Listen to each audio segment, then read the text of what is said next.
because you never know what you'll find. On any given day, Roy Haynes can be spotted doing something like this. Climbing into a dumpster. Well, this is definitely a sight. Diving through trash. And generally, he says, emerging with some sort of treasure. We found so many good things, I wouldn't know where to begin. Clocks, radios, screens for the windows. He doesn't waste much time on embarrassment. Do you get looks as people drive by Oh, yeah. here? Sure, but I've gotten over that a long time ago. Well, they're commuting to their jobs, and I haven't worked in 20 years. In fact, he is quite proud of his way of life and the titles he's earned through the years.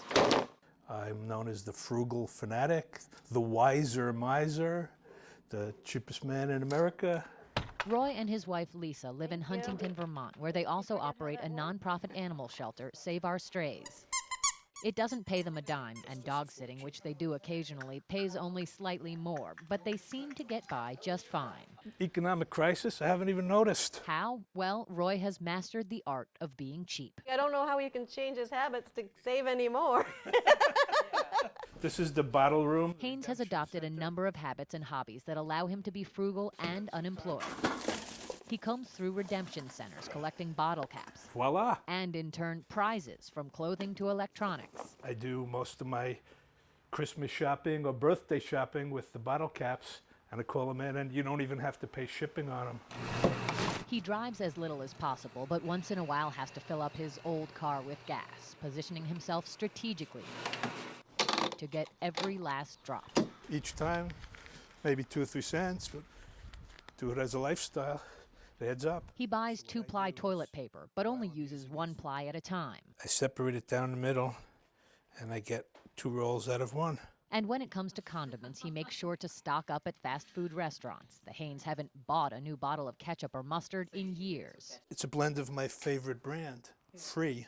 Haynes just tends to see things a little differently. Take this paper towel, for example.